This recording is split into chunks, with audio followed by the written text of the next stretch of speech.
Hello students, myself Suresh VS. Welcome back to my channel. Last class we studied about simple future tense. Today we are going to discuss about future continuous tense. So, what are the things that we are going to learn today? How to frame future continuous tense, how to frame negative sentence in future continuous, as well as the questions.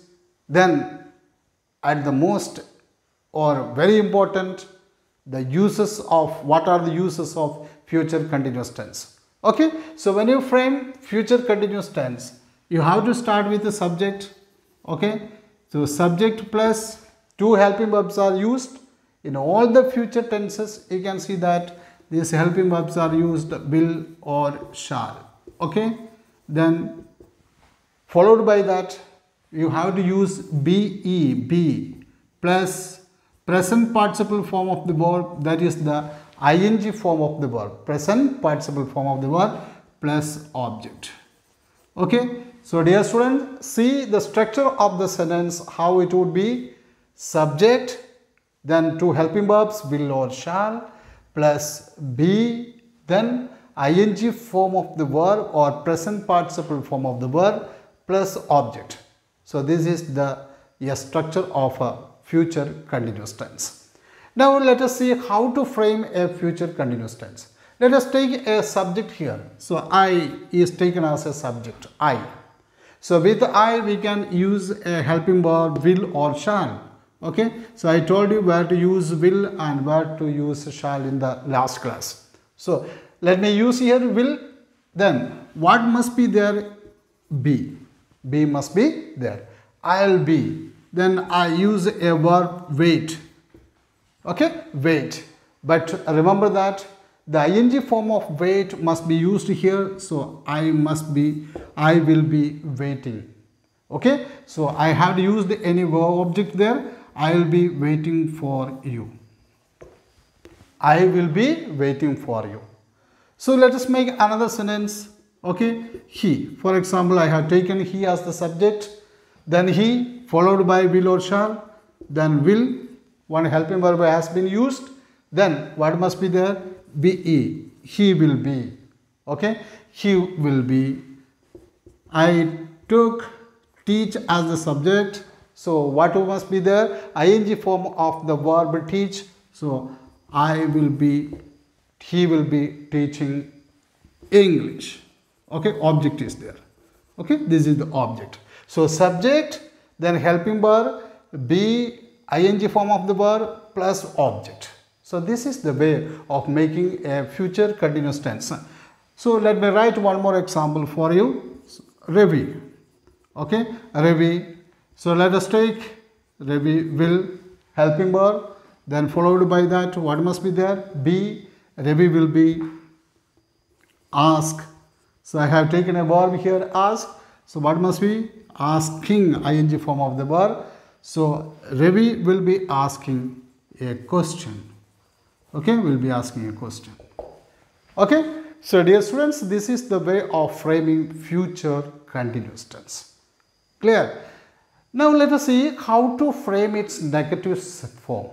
It's very easy to, all these sentences are the affirmative sentences. Okay, so now how to frame the negative form of these sentences? It's very easy. Why? Because the helping verbs are there. I will.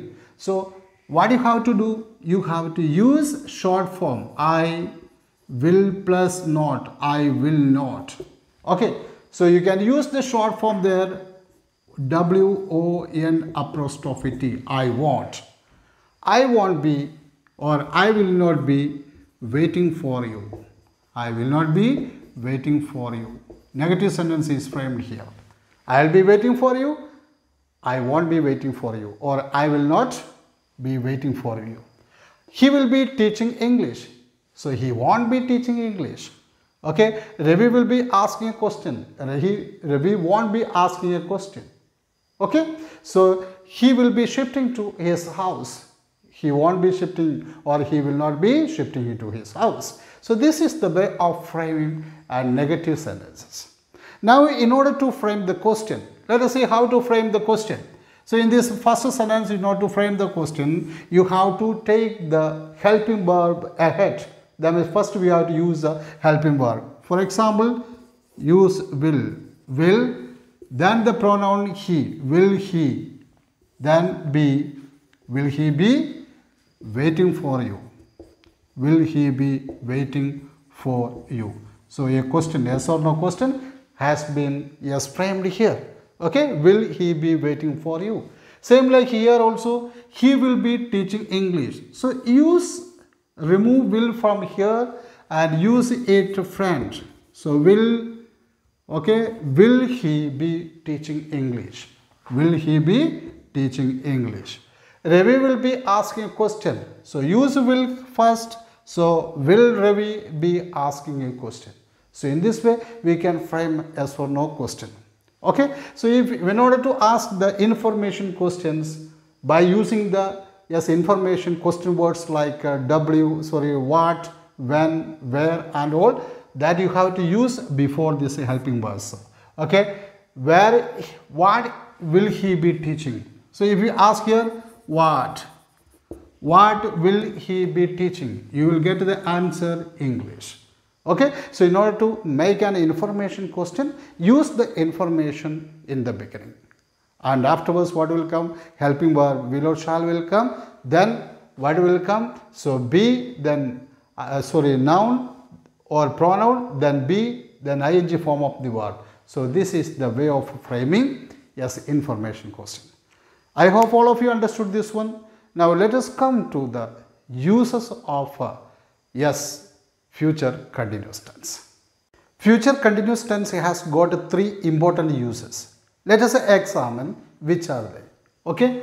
So the first use of future continuous tense is written here to express an action which will be progress at the given time in the future. Okay.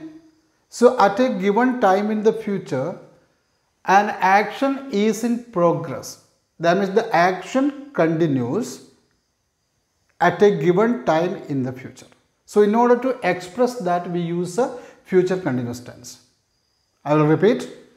To express an action, so in order to express an action which will be progress, that means which will be in its continuity at the given time in the future. So in a given time, at a particular time, a given time, the action will be in its continuity. We expect that the action will be in its progress. Okay. So when you see an example, you will understand. I have written two examples each. At 9 o'clock, this is the given time. Okay, the given time, that is at 9 o'clock. She will be doing her homework. Somebody asked to me, so your daughter, what will she be doing at 9 o'clock? Okay, then I tell to that person, at 9 o'clock, okay, at a particular time, that given time, what she will be doing? She will be doing her homework. That means the action that will be in a continuous state.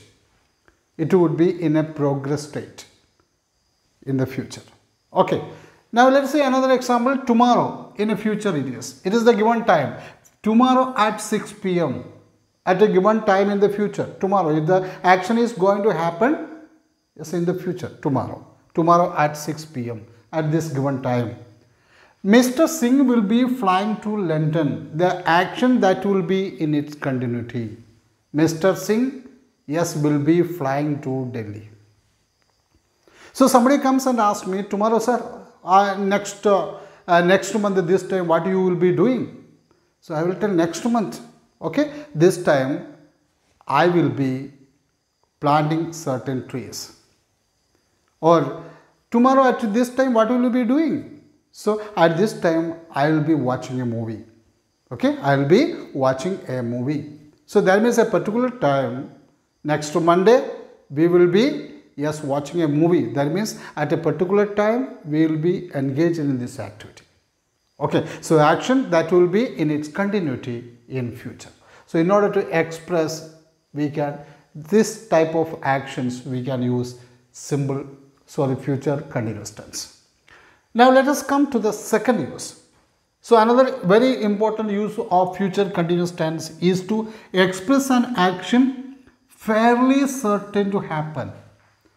That means almost certain, sure, okay, definite to happen, certain to happen in the future. That means almost it is certain or definite that will happen in the future. Okay. So now let us see that next week the Prime Minister will be addressing the, yes, the people. So the future time is given here, next week. See the action, what is going to happen? The Prime Minister will be addressing the people next week. Okay, the Prime Minister will be addressing the people next week. That means it is certain. Why? Because it's a planned action. It's an arranged action. Prime Minister simply, he doesn't go and speak to the people. It's a planned action. It's a arranged action. So you will have a doubt. I will come to that. The new principal will be visiting the school tomorrow. So tomorrow in future this is going to happen. So that means already it's a scheduled action. The new principal is, yes, visiting, yes, the school. Clear? So the action is almost certain to happen. That is the almost certain to happen in the future.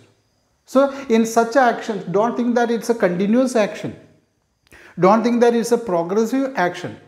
It is used in the future continuous form, but here see the meaning, the action that is certain to happen, almost sure to happen in the future. In order to tell such actions, we can use future continuous tense. But dear students, take care of this thing.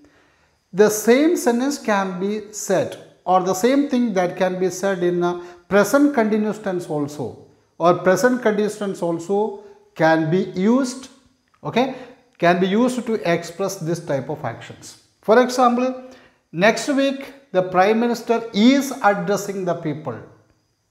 The Prime Minister is addressing the people next week. Okay. The new principal is visiting the school tomorrow. Then what is the difference in it? Okay. What is the difference? The difference is that when you use the present continuous tense, it is completely planned. More certainty is there. When we compare with the future continuous, you see that present continuous tense shows more certainty. Okay, more certainty is there. It is more sure. That means there is more chance of happening the action.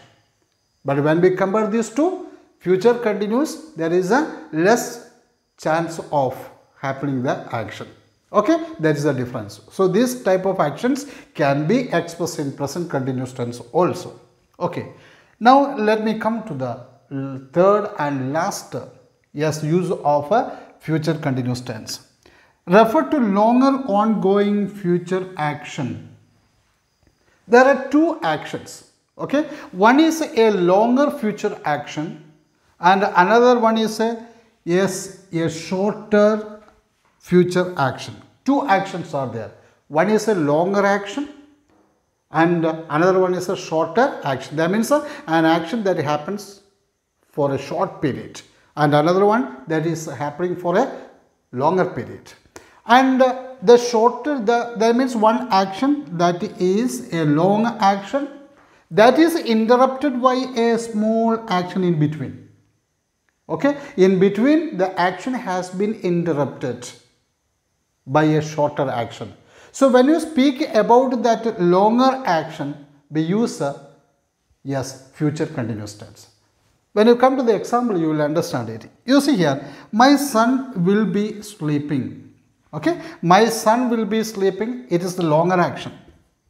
Okay, so my son will be sleeping.